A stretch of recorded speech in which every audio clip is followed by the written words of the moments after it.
Hello guys, myself Assistant Professor Gaurang Prajapati from Mahatma Gandhi Institute of Technical Education Research Center, Navsari. Today I am going to cover the chapter of design of plate girder of the subject design of steel structure 8th sem civil engineering.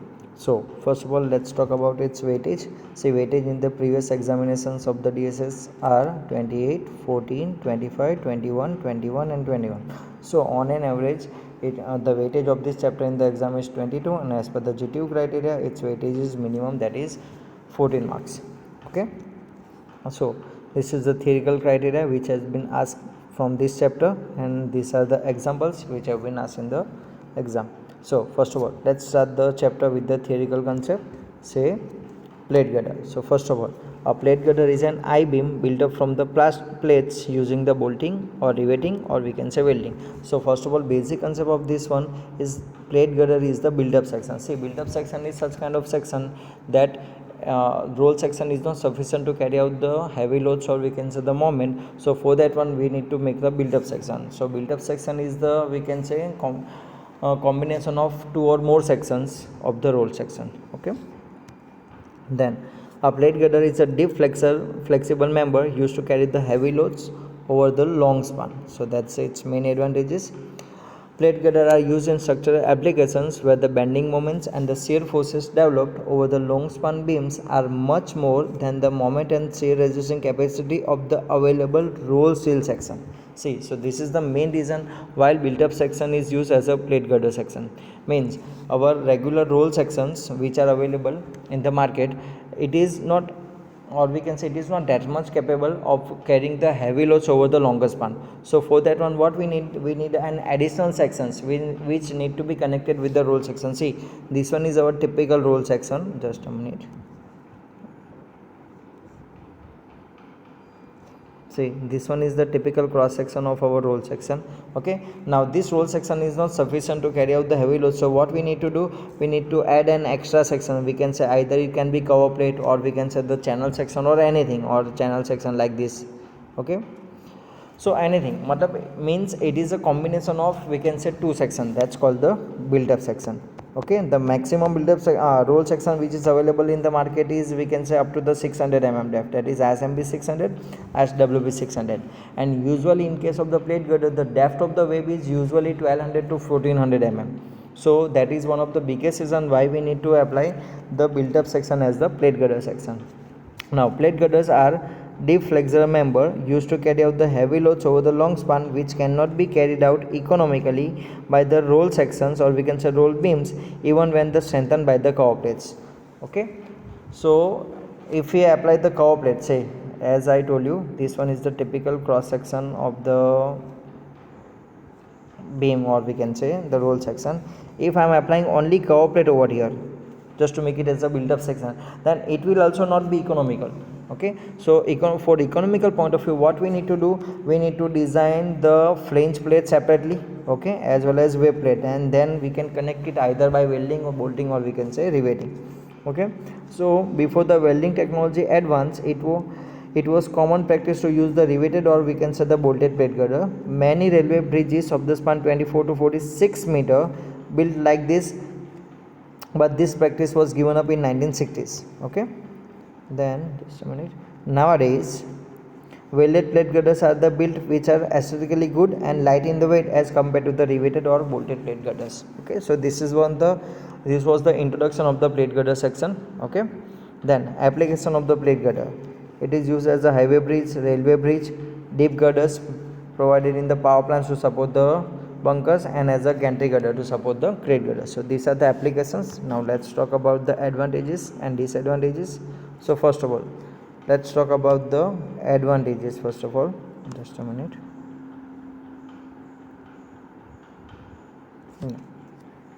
Now talking about advantage, plate girders are economical for the railway bridges of the span up to 15 to 14 meter. For the highway bridges, however, for the railway and for the highway it is 24 to 26 meter. Then the cost of fabrication is lower as compared to the truss. Then erection is faster and cheaper. Then plate girders require the smaller vertical clearance than truss. Then plate girder offer a lot more flexibility in the fabrication. Then a plate girder is more easily painted than a truss. Then due to compactness of the plate girder, vibration and impact are not serious problem. And last one, points where stresses are critical are fewer in the plate girders compared to the truss. So these are the advantages of the plate girder. Now let's talk about disadvantages. So first one, they are usually heavier than the truss for the same span and load. Okay, it is a much more heavy section compared to the truss. Larger exposed wind area as compared to the truss, as truss is a, we can say, it makes a clearance of the angle, so that's why larger exposed area will be much more than, we can say, truss in case of the plate girder. Then larger numbers of connections required between the web and flange. And last one, low torsional stiffness. So that's are these disadvantages. Now let's talk about the elements of the plate girder. Say the section of the plate girder is fabricated specially using the plates, and hence the girder is known as plate girder, as the girder is the combination of the different plates of, we can say, web and flange. That's why it is called the plate girder. Now elements: web plate, flange plate, these are the main elements. Then end bearing stiffener, or we can say end post. Then intermediate transfer stiffener. So these are the stiffeners which we are going to provide in case of the plate girder, or we can say stiffened plate girder. Then longitudinal stiffener, web splices, flange splices, connection between web and flange, and end connections. So these are the elements of the plate girder, which are the parts of it. Okay. Then the top and bottom flanges resist the bending moment, and the deep web plates resist the shear force in the section. So this is the basic criteria that we have already studied in the DOS subject, or we can say ESD. That flanges, usually what does flange do, that it carry the bending moment in the section, while what the web do, that it will carry the shear force in the section. Okay. Then to reduce the slenderness ratio, that is KL by R, credited by the high depth and the smaller thickness of the web, vertical stiffeners are provided to give the stability against the elastic buckling of web. Say usually in case of the plate girder, the depth of the web is quite higher, say 1200 to 1400, or sometimes even 1600, 1800 are also there. Okay, so as depth is higher, so ultimately its slenderness ratio will be also higher, KL by R. Okay, so in that case there are chances of buckling of web. So to avoid the buckling of the web, we are usually providing the vertical stiffener in case of the plate girder. So in the stiffener in which we are providing the vertical stiffener, that is called the stiffened plate girder. See, so basically let's say the classification of stiffener. Stiffener is basically of two types: vertical stiffener, that is, we can say, transverse stiffener, or we can say longitudinal stiffener, that's horizontal stiffener. Okay, in this one we are going to study the vertical stiffener. So vertical stiffener is divided into two parts, say bedding stiffener and intermediate stiffener.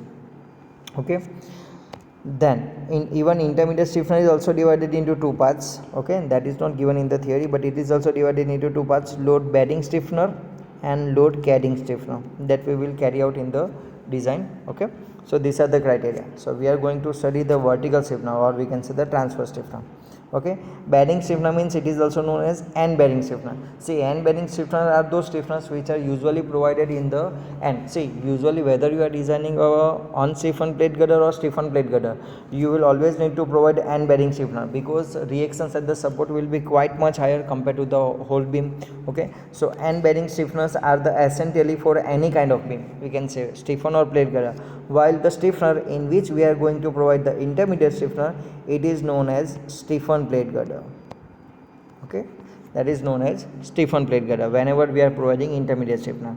Okay, in stiffened plate girder, end bearing stiffener will also be there. See, as I told you, end bearing stiffener is compulsory in all kind of stiffener, while intermediate stiffener are required for the stiffened plate girder, as I told you. Okay, so this is the basic classification. See, so this one is the longitudinal view of the unstiffened plate girder. See, its cross section is like this, typical I section. Just a minute. Yeah, now this one is bottom flange, this one is top flange, and this one is the web. This one is the side view, or we can say the longitudinal view. Okay, like that. Then if you are providing ITS, then it will be the longitudinal view. See, let me do a cross section. So first of all, this one will be the cross section, and we are providing stiffener along both sides of the web. So by watching the side view, I will get the thickness of ITS, intermediate transverse stiffener, that is this one. Okay, while at the end it will always be n stiffener. As I told you, n stiffener is essentially non kind of stiffener, like this. Then these are the criteria of the longitudinal stiffener, say horizontal stiffener.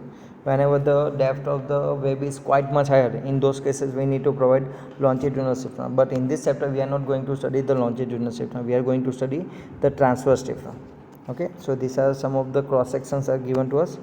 See, first section, that is A, say this one is the cross section, while this one is its longitudinal section, this one A, this one. Then second section, that is this one, we are providing n stiffener over here. Okay, so it will be like this. This one is its longitudinal section, and this one third one, ITS we are providing, and this one is the fourth one in which we provided longitudinal stiffener, that is this one, longitudinal stiffener.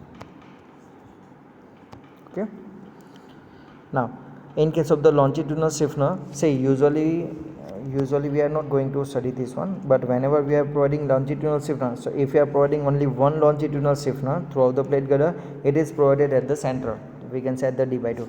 But if we are providing two longitudinal stiffeners, so first is at the center and other is at the D/5 depth from the top. Okay, while in case of the ITS we need to calculate this center to center distance, that we will carry out in the design. Okay, so now these are some of the built up sections. Okay, now as you can see, the different ISI are there, Indian standard angle, and this one is web. So combination of this one is known as built up section. So these are some of the examples of the built up section. See, this one is the ideal plate girder, welded plate girder, top bottom flange and web, and these are connected using the welded, this one. Okay, so these are the criteria. These are some of the other examples are also there. This one is the remaining theoretical criteria. Okay, so this was the theoretical portion of the chapter. Now let's start the example. First of all, see, first of all I will start the unstiffened plate girder. I have explained the steps also in this PDF, but we will carry out this one as a regular design. So first of all, case number 1, plate girder with the stiffener, we can say without stiffener, not with stiffener. This one is without stiffener, that is unstiffened plate girder. Okay, using the simple post critical method. So first of all, let's start the sum. Example number 1, design a welded plate girder 24 meter in span, laterally restrained throughout. It has to support a uniform load of 100 kilonewton per meter throughout the span, exclusive of self-weight. Now they have mentioned that self-weight is not included, means exclusive of self-weight. So what they have given to us, 24 meter span is there, so that this one is 24 meter span. It is subjected to 100 kilonewton per meter UDL, that is service load, or we can say uniform load without self-weight. Now design the plate girder without intermediate transverse stiffener. Now this one is the criteria where we get to know that this one is unstiffened plate girder. How can we identify unstiffened? Because they have mentioned us that we need to avoid, or we can say the without intermediate transverse stiffener. Okay, also design the cross section and load bearing stiffener and the connection. 14 marks, November 2017. See, this kind of example have been asked several times. Okay, they just change the data, say instead of 24 sometimes they give 20 meter, or sometimes they just change the load. See, what we need to study, we need to study the parameters, or we can say the concept of the design, not the digits. Okay, digits are keep changing, we need to understand the main concept of the design. So first of all, what we need to do, first of all, from this data we need to draw this figure. Okay, so we have drawn this figure, that is 24 meter span, 100 kilonewton per meter UDL is there. Okay, now we need to design this one. So first of all, we need to carry out the step number 1, that is loading. Now in case of loading, what we need to do, they will always give us uniform load like this with respect to beam as well as span. So we need to convert this load into the factor load including self-weight. Now they will normally always give us load exclusive of self-weight like this. So first of all, what we need to do, as it is self-weight is not included, so first of all we need to calculate the self-weight. So first of all, the formula for the self-weight is, we can say total factor load divided by 200. Okay, so now criteria is total factor load. So for total factor load, first of all we need to calculate the total load. So let's calculate the total load first of all. As we can say, beam is there, just a minute. See, as 100 kilonewton per meter and 24 meter span is there. So first of all let's calculate the total load. Total load will be, we can say, 100 kilonewton per meter. So it means per meter 100 kilonewton is acting, so multiply by 24 meter, so I will get the total load. So total load equals to 100 into 24, that is 2400 kilonewton. That's the total load. Now I need to convert it into the factor load. So let's convert it into factor, multiply by 1.5. So 1.5 into 2400, so I will get the answer, that is 3600 kilonewton. That's the total factor load. So as I got total factor load, now let's put down this value over here and let's calculate the self weight. So self weight of the girder will be 3600 divided by 200, so my answer will be 18 kilonewton per meter. That's the self weight of the girder. Clear? So now moving forward, as I have already calculated the self weight and this one is already uniform load, let's summation of this one, let's do the total load. So total UDL equals to UDL given to us in the data plus self weight. UDL given to us in the data was 100 and self weight is 18. So ultimately I will get the answer 118 kilonewton per meter. So that's the fact, and that's the total UDL. And now as per the limit sets, let's convert it into the factor, that is multiply by 1.5. So 1.5 into 118, I will get the answer 177. So I can say round figure I can take as a 180 kilonewton per meter. So this one is the step number 1, in which I converted this uniform load of 100 kilonewton per meter without self weight. I have converted into the factor load including self weight. Okay. So this one is the formula which we need to remember, self weight of the girder, that is total factor load divided by 100. So I have calculated total load, converted into the factor, and then I calculated self weight. Then what I did, I add this self weight, factor self weight in this one. So ultimately I will get, self weight into the total load, that was, so I got the total UDL over here and then I converted into the factor load. So this one is step number 1. Now step number 2, that is SF and BM calculation. See, this one is the step in which I will get the maximum shear force and maximum bending moment this load is going to produce over the 24 meter span of plate girder. Okay, so first of all I need to convert the figure. So first of all, so now as we have converted the total factor load, that is of 180 kilonewton per meter over the span of, editing mistake is there, of 24 meter. So my final figure will be this one, say 180 kilonewton per meter, which is converted from the uniform load of 100 kilonewton per meter, span is 24 meters. So first of all I need to calculate its reactions, R and RV. As the simply supported beam is uniform, or we can say symmetrical, as only one UDL is acting over the entire span, so this one is, we can say, the symmetrical simply supported beam. So in this one the reactions will be what, we can say it will be equal, that is total load divided by 2. So first let's calculate its reactions, just a minute. Say maximum SF, that is Vz equals to maximum of R and RB. So each reaction will be, we can say, total load divided by 2. Now total load is, we can say, 180 kilonewton per meter and span is 24 meters. So total load will be 180 into 24 divided by 2. So I will get the answer 2160 kilonewton. That will be each reactions. So I got RA, RB both equals to 2160 kilonewton. So ultimately Vz equals to maximum of them. So Vz equals to 2160. So this is what we can say, that this one is the maximum requirement of the shear force, okay, that is going to produce on this plate girder. Now similarly let's calculate bending moment. So first of all, as we have got the R and RB, okay, now we need to calculate the bending moment. Now we know that in case of simply supported beam, and that is also for the symmetrical section, moment at the end will always be 0 for the simple support, because the moment is never going to produce in the simple support. So moment will be produced always at the center, maximum moment. So total span is 24 meter, so the central span is 12 meter. So I need to calculate moment at E, at the center. Okay, so first of all, just a minute, let me highlight over here, E point, distance is 12 meter. So first of all we can say RA into 12, that will be the clockwise moment, while we can say this UDL is acting towards downward direction, so its moment at E will be anti-clockwise. So 180 into 12 into, we can say, 12 by 2, UDL's criteria, load into distance into half distance. Okay, so I have calculated moment over here, you can see moment at C. See, A and B, moment is 0 at the end, and then moment at C means at the center, not C, at E. At center, 2160 into 12 minus, we can say anti-clockwise moment, 180 into 12 into 6. That's the moment. So ultimately I will get the answer 12960 kilonewton into meter. So that will be the maximum bending moment mz. See, A and B is 0, and at C it is 12960. So ultimately my moment is 12960 kilonewton into meter. That's the criteria moment at z. So ultimately I get mz. So from these two terms I can say I need to design a plate girder which can resist this one maximum shear force and this one maximum bending moment. So I need a section which can resist these two, SF and BM.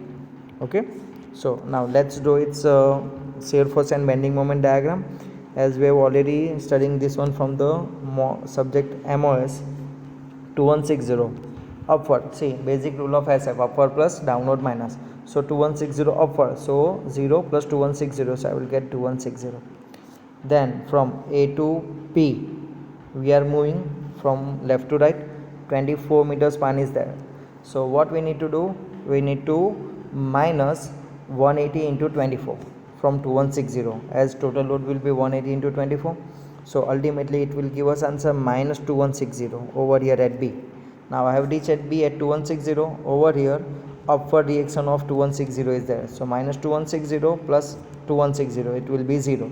Then join these terms like this, then as UDL, so incline diagram is there for SF, and then join 0. Now from this diagram we can see it will pass, and this one is the basic concept of the simply supported symmetrical simply supported beam. SF at center will always be at 0. Okay, so as we can see it is a symmetrical section, same value will be over here 2160, this one is minus 2160, this will be positive, this will be negative. So this is a common rule of the symmetrical simply supported beam, that SF at either end will be the similar, but the nature means its value will be opposite. Over here it is positive, over here it will be negative. Then talking about BM at A and B, just a minute.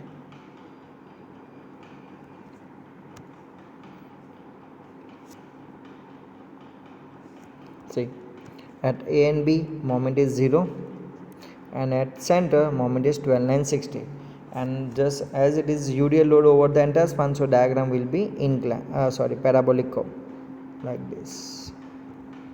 So that will be my bending moment. Clear? So this one is step number 2. Now in this step what we have calculated, so we have calculated the maximum shear force as well as maximum bending moment which is producing in the beam as per the criteria of this load over the 24 meter span. So now what we need to do, we need to design a section which can carry at least this much shear force and this much bending moment. Okay, these are our ultimately requirements.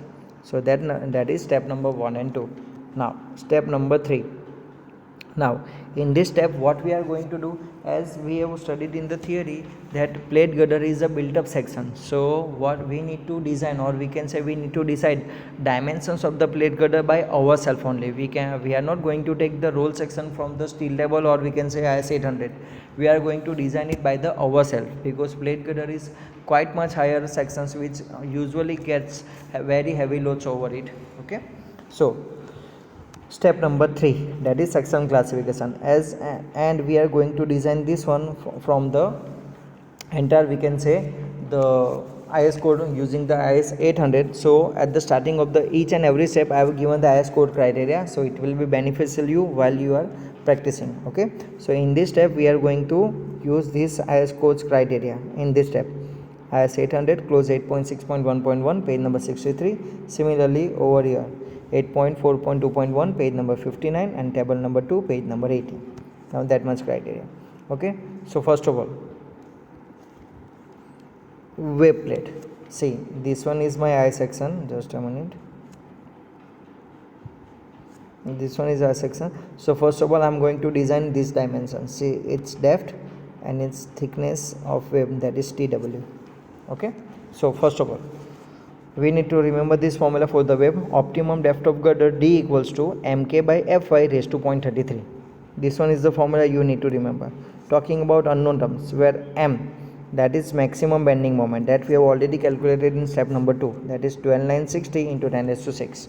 Okay, I have converted it into kilonewton into meter, then I have converted into Newton into mm, so multiply by 10 raised to 6. Then Fi, that is yield strength of steel, that is always 250 Newton per mm square. Then K stands for d by tw ratio, depth of web divided by thickness of web. So if d by tw is greater than 200, then intermediate transverse stiffener means ITS are required. Now in this design, they have told us in the data we need to design without intermediate transverse stiffener, so we are not going to design ITS in this one example. So obviously our answer should be less than 200, otherwise we need to compulsory provide ITS. So to avoid the ITS, always assume K, that is we can say less than 200. Now I am going to assume it as a 150 mm. Okay, so I am taking the value of K as a 150. So now let's put down this value over here. M, that is 12960 into 10 raised to 6, that is this one. K, that is 150, and Fi, that is we can say 250 Newton per mm square, raised to 0.33. By simplifying the term, I will get the answer 1836.33 mm. Okay, so I am going to assume it as a 1800. Now you can assume the original answer is 1836, you can assume 1815 mm also. See, this one is the design parameters, as we have already studied in the previous subject DRCS also, that what we need to do, that we need to design, or we can say assume data by ourselves only. So right now I am assuming 1800 mm, you can assume 1815 as well as also. Okay, that is completely depends on you. So now I am assuming D as a 1800. Now let's talk about the thickness of wave, that is TW. Now thickness of wave is also need to be assumed, but now while deciding TW, you need to carry out some of the checks which are given in the IS code criteria, that D by TW's ratio should be, we can say, just a minute, say D by TW ratio should be, we can say, greater than, just a minute, let me show you in the check only. See, on the page number 59, this criteria is given, that D by TW's ratio should be greater than 67 epsilon. That's the first criteria. Okay, then in the step number 4, we are going to provide another check, that D by TW should be less than 200 epsilon and 345 epsilon f square. These are the checks which we are going to do in the upcoming steps. But while deciding TW, always carry out this check orally in your calculator. So when you design parameters after deciding the dimensions, then it will be easier for you. Otherwise, if any of 3 conditions is not satisfied, okay, once you decide the dimension, then you have to change the dimensions and need to design again. So better to check it earlier while deciding the dimension. So right now, while deciding TW, okay, I will check the ratio of D by TW should be greater than 67 epsilon as well as less than 200 epsilon, less than 345 epsilon f square. Okay, so now let's talk about the range of TW. Say TW's range will be 12 to 20 mm based on the dimension. So either I will take 12, 14, 16, 18, 20 and so on, like that. So first of all I will select 12 mm. So what I will do, say in the calculator I will do D by TW. So D is 1800, I will assume. TW I will take as a 12 mm. So 1800 divided by 12, if I am doing it in the calculator, then it will be 150 mm. Clear? So 150 is greater than 67 epsilon, but at the same time it is also less than 200. So my condition is satisfied. But in the upcoming checks, in the check of shear and we can say in the buckling check, we need to provide another condition also, that is this one. See, just a minute. These all are the criteria given in the code. Just I am just letting you know that while deciding TW, you need to carry out these checks in your calculator. Okay. Now, on page number 59, this check for the shear is given to us. That is formula stands for AVFIW divided by root 3 gamma m0. Now in this one, unknown is only one, that is AV. AV means shear area, the area which is going to resist the shear. Now shear is resisted by wave, so ultimately its formula will be D multiplied by TW. D is fixed, we are having 1800, and TW right now I am going to assume as a 12 mm. Okay, so let me calculate D multiplied by TW, 1800 into 12. So I will get the answer 21600, that is 1800 multiplied by 12. Okay, so I will get this answer. So this answer will be, for example, 21600 multiply by remaining terms, that is 250 divided by root 3, or we can and 1.10. So I am doing this one in the calculator. So multiply by 250 divide by root 3 and gamma 10, that means 1.10. So I will get the answer, that is, just a minute, I will get the answer 2834, just a minute, 2834.26 kilonewton. I will get this answer as a VD. Okay, then I need to convert this one into 0.6 VD, means your plate girders wave can resist 60% of the VD. So multiply by 0.6. So its answer will be, if I am multiplying this term with 0.6, then I will get the answer, that is 1700.55 kilonewton. Now this means what? That the web which you are going to design by 18,000 web depth and 12 mm its thickness, so it can resist the maximum shear force of 1700 kilonewton. That's my maximum criteria. While in step number 2 we got the shear requirement criteria, that is at least 2160. So this dimension will not be sufficient for carry out the shear force safely. So what we need to do now, in order to resist this force, or we can say this shear force, we need to increase our width of strip, width of, we can say, or we can say thickness of wave, that we cannot take it as a 12 mm. So now next criteria, that we need to take 14, or we can say 16 and 18. So see, these are the parameters which we need to decide, or we can say we need to check before write down the steps in the regular design. Clear? So now next I will check, we can say 14 mm. Let me check over here only, just a minute. I am taking TW as a 14. So first of all I need to check the D by TW ratio. Okay, D, that is 1800 by 14. So ratio will be, we can say 128 point something, which is greater than 67 and less than 200. So that's okay, no problem with D by TW ratio. Let's put down this value over here. D 1800 and TW is 1400. So 1800 multiplied by 14. So answer is 25200.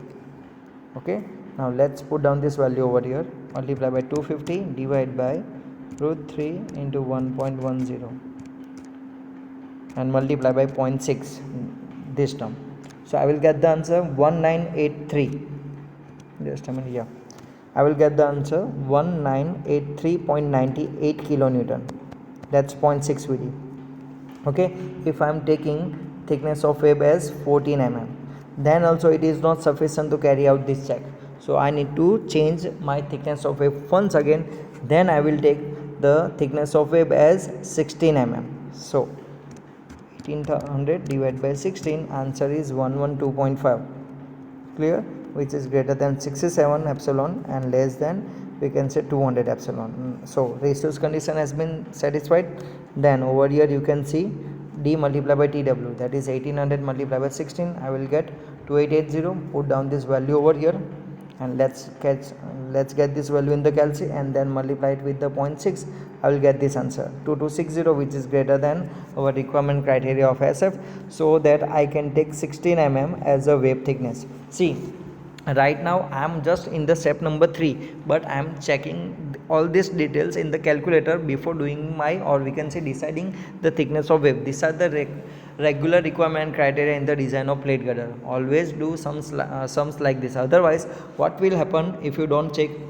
If you are taking 12 mm thickness, say D by TW, that is 1800 by 12, then also you will get the ratios criteria properly. Say 1800 divided by 12, then it was 150. So ratios criteria will be satisfied, 67 epsilon and 200 epsilon. So step number 3 and step number 4 condition will be satisfied. But when you will reach in step number 6, then over here your condition will not satisfy. So what you need to do, you need to change the dimensions from step number 3 again, and you need to do the following steps once again. So we don't need to waste times in the exam.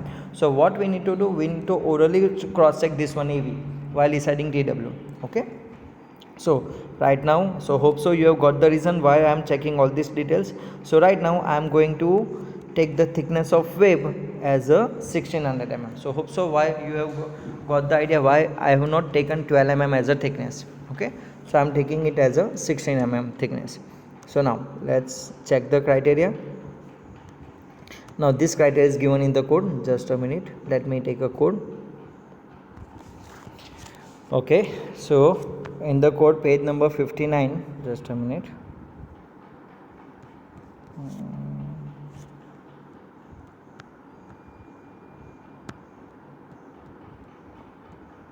Yeah. Over here, see, on the page number 59, a clause is there, that is 8.4.2, resistance to shear buckling. In that one, first code 8.4.2.1, resistance to shear buckling shall be verified as specified when d by tw is greater than 67 epsilon for a wave without stiffener. So right now we are designing as a without stiffener. Okay, so we will need to identify this condition. So going back to the criteria.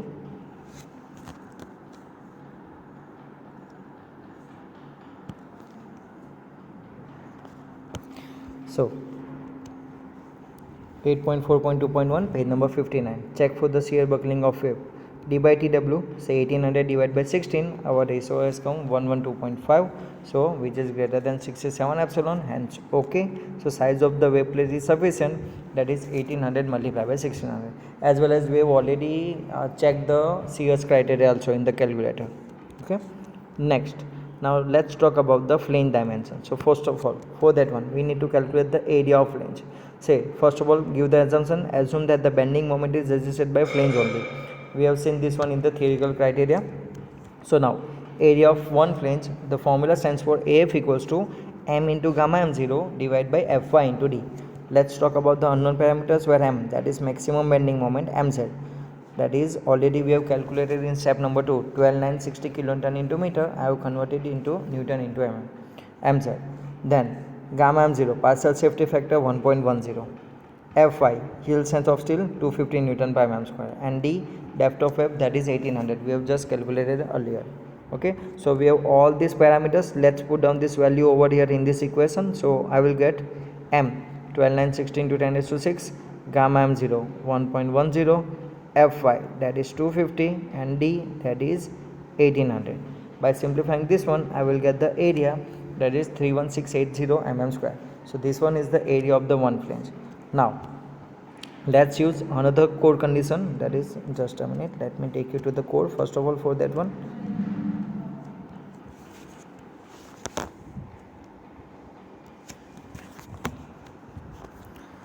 Now I will go into table number 2,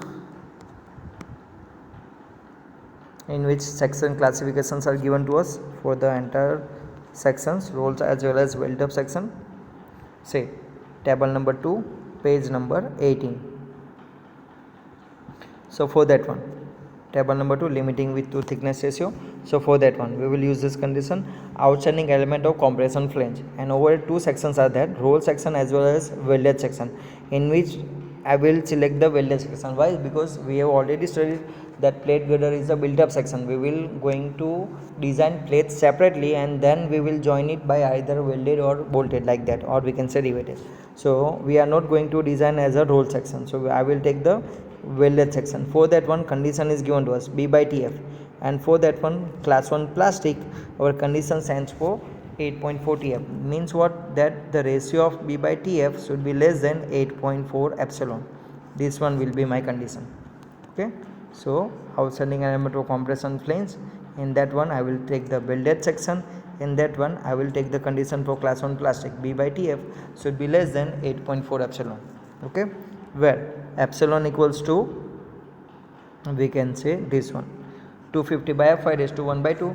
Now value of Fy, that is also we can say 250. So 250 by 250 raised to 1 by 2, say 1 raised to 1 by 2. So answer will be 1, like that. Okay, so now just a minute.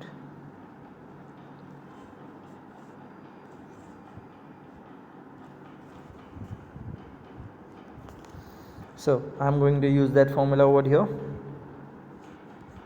Just a minute.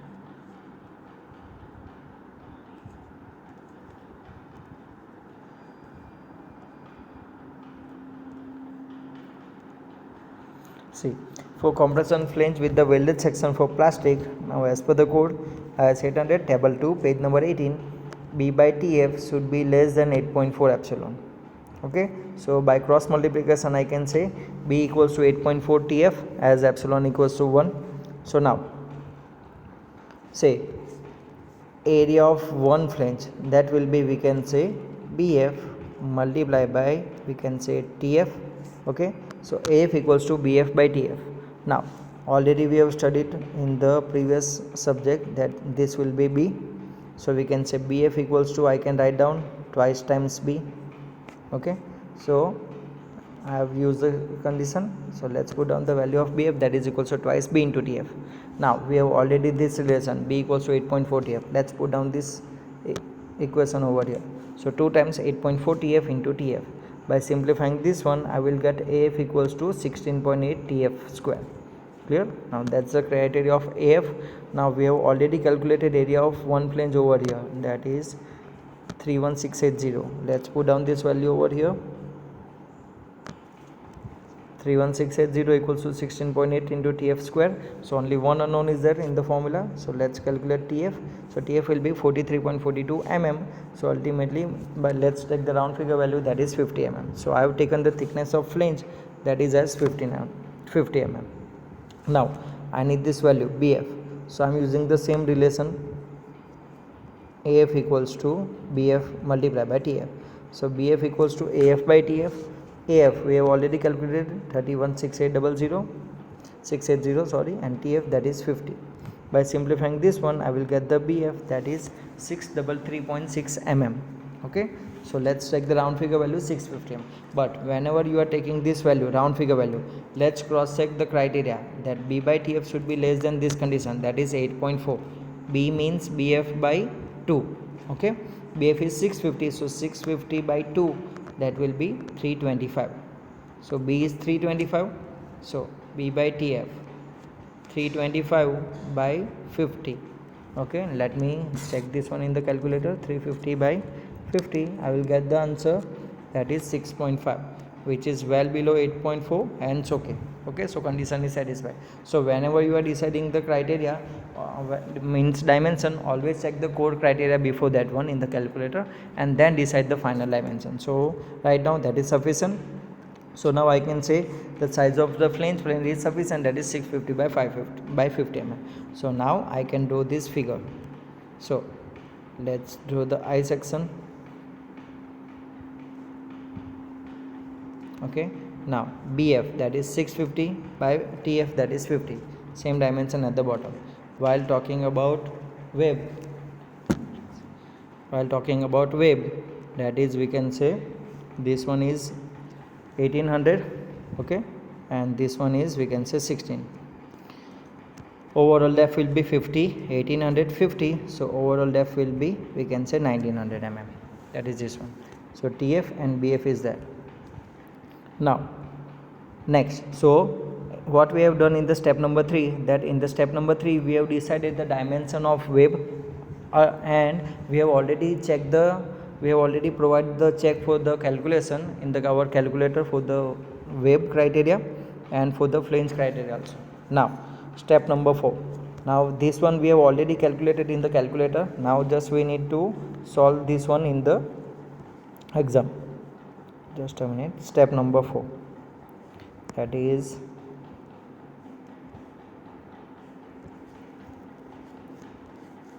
just a minute. Step number 4, minimum web thickness requirement. Now in this one I am going to use this IS code criteria. So as I have told you in the previous step, I will give the IS code criteria at the beginning of the step, so you will get used to this one. Okay, so for that one, let me take you in the code, say page number 63. Just a minute.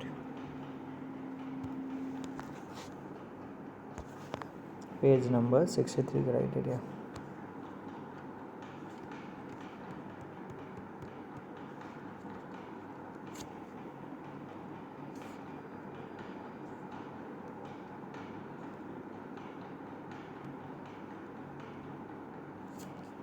See, page number 63, close number,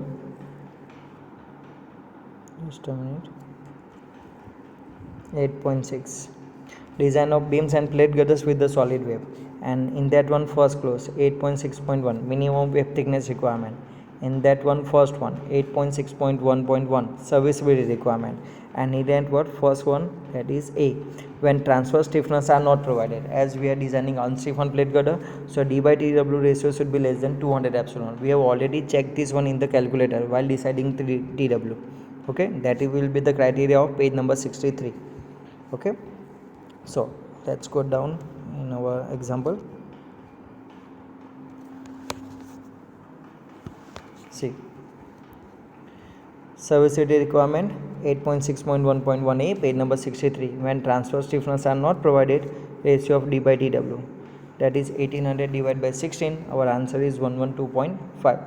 So which is less than 200, hence okay. Where unknown, D, depth of wave 1800, TW thickness of wave, that is 16. Okay, that's the first criteria. Then once again, let's get down in the code, page number 64 criteria. Next page, page number 64. As you can see over here, page number 64, and the clause is over here. 8.6.1.2 compression flange buckling requirement, and in that one also the first one, A, when transfer stiffness are not provided, D by TW ratio should be less or equals 345 epsilon F square. Okay, so let's solve this one.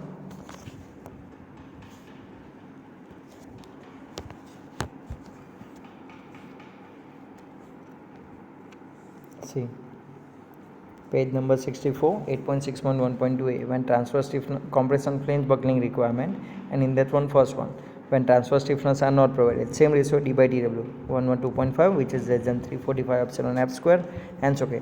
As this both conditions satisfied, okay, so as above both conditions satisfied, provided thickness of wave is sufficient, so there is no problem with that one. So that is step number 4, and once again repeating, we have calculated this ratio earlier while deciding the thickness of wave.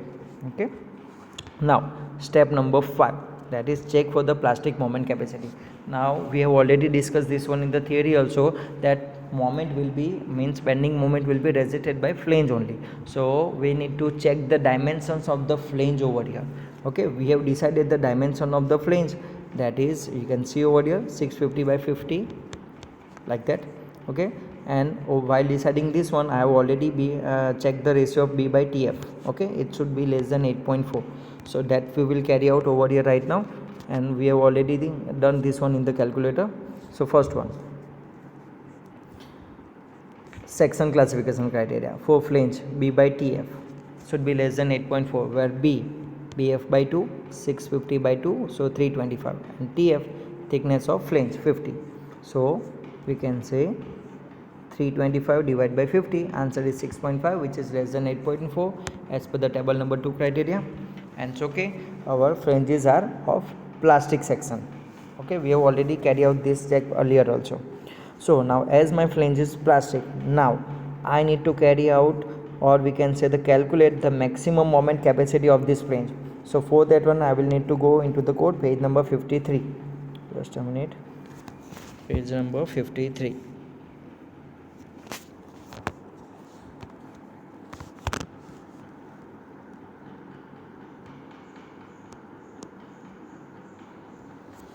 Now as you can see over here, page number 53 criteria is there. Okay, and the clause is over here.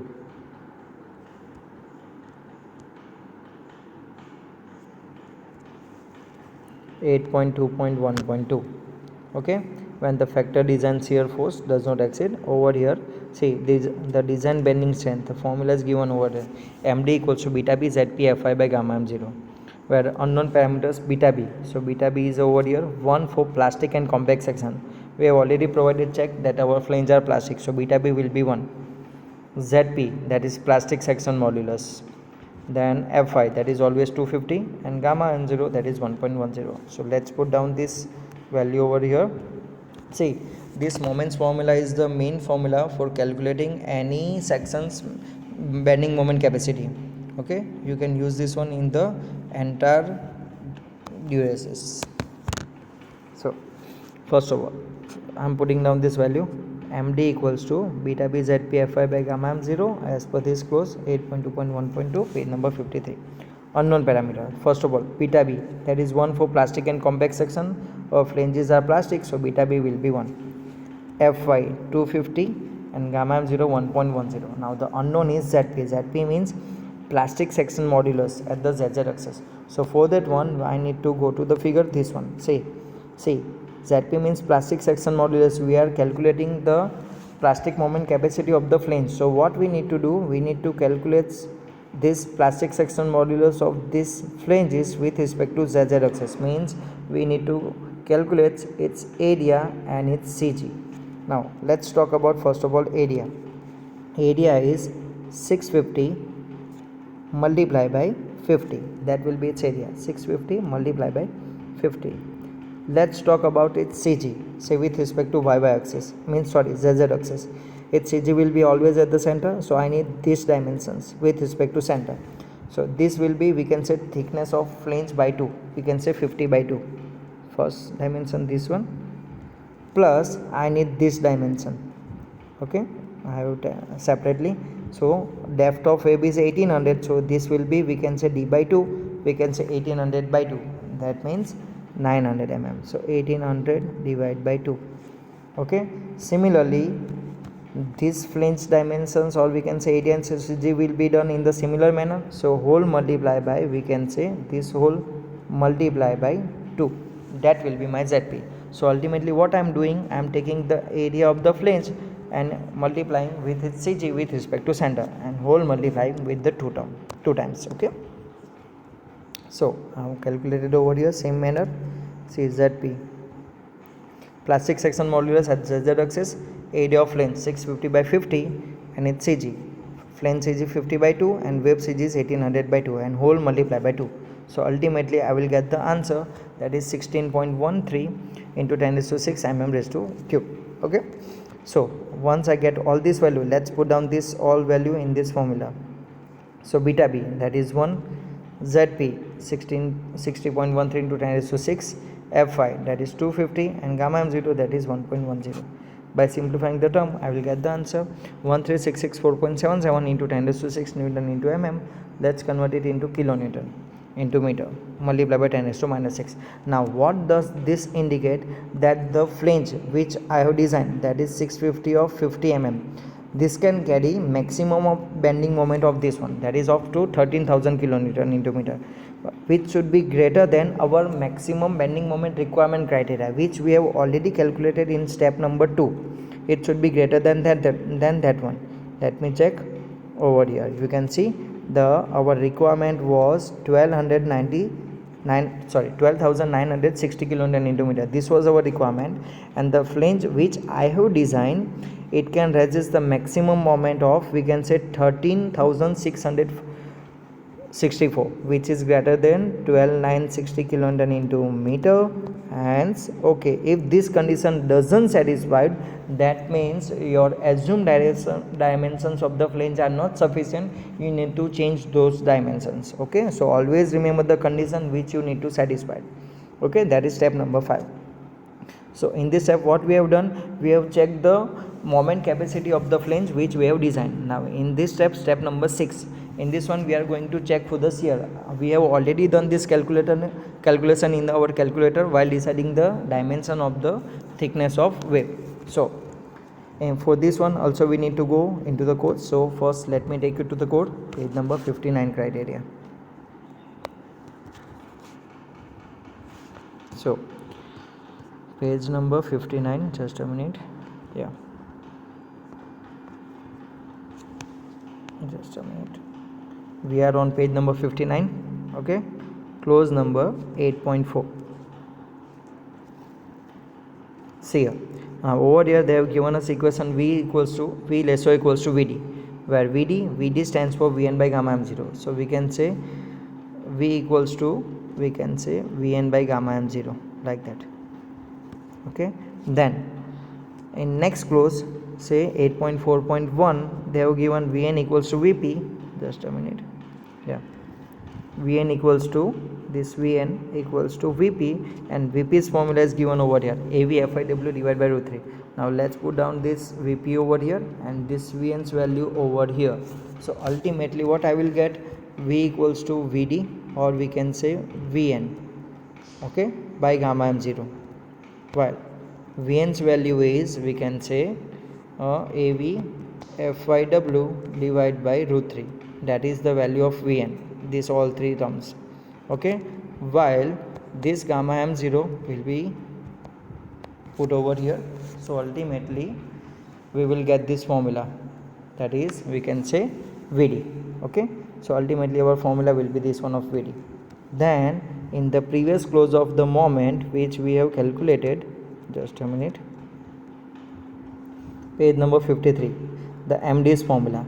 In that one statement is given 8.2.1.2, when the factor design shear force does not exceed 0.6 Vd, then and then we can use this formula. That means the Vd is used only up to the 60%. That means we can say 60% means 0.6 times of, we can say, Vd, okay. So let's calculate this one.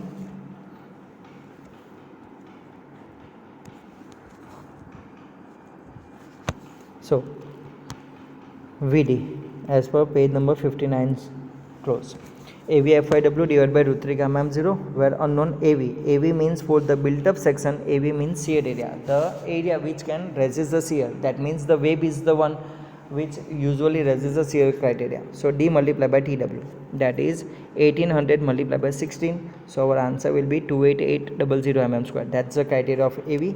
Once we get this value of AV, let's put down it over here, okay. So 2880 into 250 divided by root 3 gamma m0, that is 1.10. So simplifying this one, I will get the answer 3779 into 10 raised to 3 Newton. So ultimately it will be converted into kilonewton, 3779 kilonewton, okay. That's the criteria. Now once we get the Vd, now let's calculate it as a 0.6 Vd, because wave can resist only up to the 60% of the maximum shear force. So 0.6 times 3779, so ultimately I will get answer 2267.41 kilonewton. Now what does this indicate? That the wave which we have designed, we can say 1800 by 1600 mm, this wave can maximum utilize, or we can say the resist the maximum shear force of 22670 kilonewton. And our requirement criteria was step number 2, that was 2160. Our this 0.6 Vd must be greater than this Vz for unstiffened plate girder. We are right now designing unstiffened plate girder, because stiffener we are not going to provide the intermediate transfer stiffener. ITS are avoiding this one, okay. So our condition 0.6 Vd must be greater than Vz for not providing ITS. Always remember this condition, okay. And we have already calculated this one in the calculator while deciding the dimension of the TW. And then step number 7. Now step number 7, that is check of the shear buckling of the wave using the simple Bose critical method. See, this one is the essential step for deciding whether the stiffener, whether the plate girder is stiffened or we can say unstiffened, whether we are going to provide stiffener or not stiffener. And for that one also we need to do the criteria as per the code, page number 5960. So let me take you to the code, page number 59, IS 800, page number 59. Just a minute. Now for that one, see, page number 59, 8.4.2.2, shear buckling design methods. In this one I am going to use the method simple Bose critical method, and for that one they have given the formula Vn equals to Vcr. Let's go to the next page, page number 60, where Vcr equals to AV into tau b. Now we know that AV, that is area of the shear, that means wave area, we have already calculated in the previous step, and tau b, that is unknown. So tau b is shear stress corresponding to the wave buckling, and for that one they have given us 3 criteria.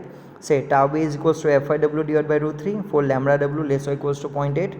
Then tau b equals to this one when lambda w is between 0.8 to 1.2, and then tau b equals to this one when lambda w is greater than 1.2. So ultimately to calculate tau b we need to calculate lambda w, whether check it is less than 0.8 or greater than 1.2, or in between we can say 0.8 to we can say 1.2, like that. Okay, so we need to calculate compulsory lambda w. Okay, well, lambda w is this one. They have given us over here. Non-dimensional wave slenderness ratio. Formula stands for root of FIW divided by root 3 tau CRE. That's the criteria. Talking about unknown parameter, FIW, that is 250, and tau CRE, say for that one they have given the criteria over here. Tau CRE is this one. The formula stands for this one, kV pi square e divided by 12 1 minus mu square into d by dw whole square. Unknown, that is mu. Poisson's ratio, that is always taken as 0.3. kV, now kV's criteria is main unknown in this one, that is we can say 5.35 when transverse stiffness provided only at support. In the theory I have already told you that end stiffeners are always there in whether you are designing unstiffened or stiffened plate girder. So what they have told us, transverse stiffeners are provided only at support. So this one is for the unstiffened plate girder. Here they have not directly told us over here, but they have told us indirectly that you are going to provide stiffener only at the end, that means unstiffened. Okay, so first of all we need to calculate this tau CRE. Then from this tau CRE's value I will get the value of lambda w. Then based on the value of lambda w I can use any of this formula and I will calculate tau b. And then once I get the tau b, then I will calculate this VCR. This VCR indicates shear buckling strength of the wave. It should be less than Vz in avoid the ITS. We are not going to provide ITS, so our this condition must be satisfied. Okay, so let's calculate in the example. See, each and every formula is given there in the code.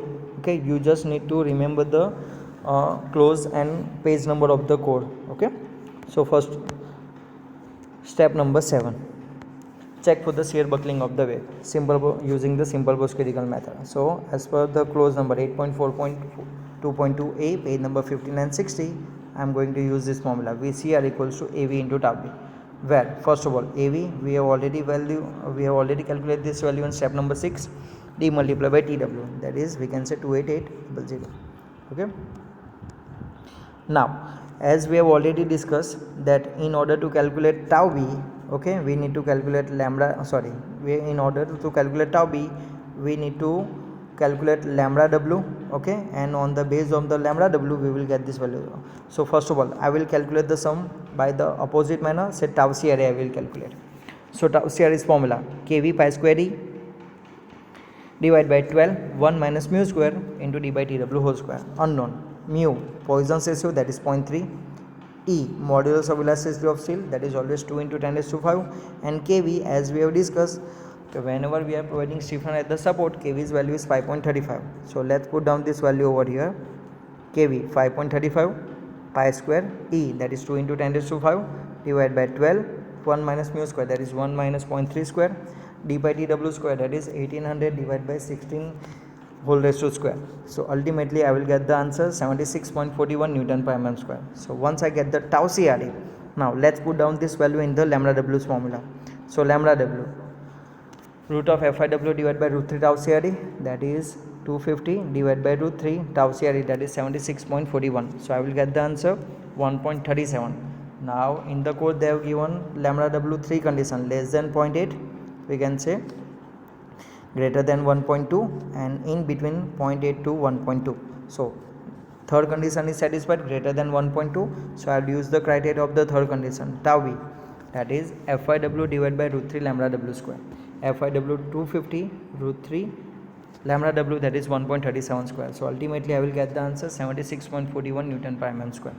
Okay, so once I get the tau b, now I can calculate the VCR. VCR equals to AV into tau b, 28800 into tau b, that is 76.41. so I will get the answer 2200.6 into 10 raised to 3 Newton. Let's convert it into kilonewton, 2200.64 kilonewton. Now what does this indicate? That our wave can safely or we sustain or we can say resist this shear buckling load of 2200 kilonewton, which should be greater than we can say Vz of step number 2, which was our shear requirement, that was 2160. It is greater than that one, and so okay, our shear strength of the wave is greater than the applied shear. So as VCR is greater than Vz, intermediate transverse stiffness are not required. clear. So that is step number 7. So in this video I am stopping the video over here, because otherwise if I am going to continue the whole design in one video, then the length of the video will be quite much larger. Okay, so I will record the remaining steps in the next video. Okay, so myself Assistant Professor Gaurang Prajapati signing off.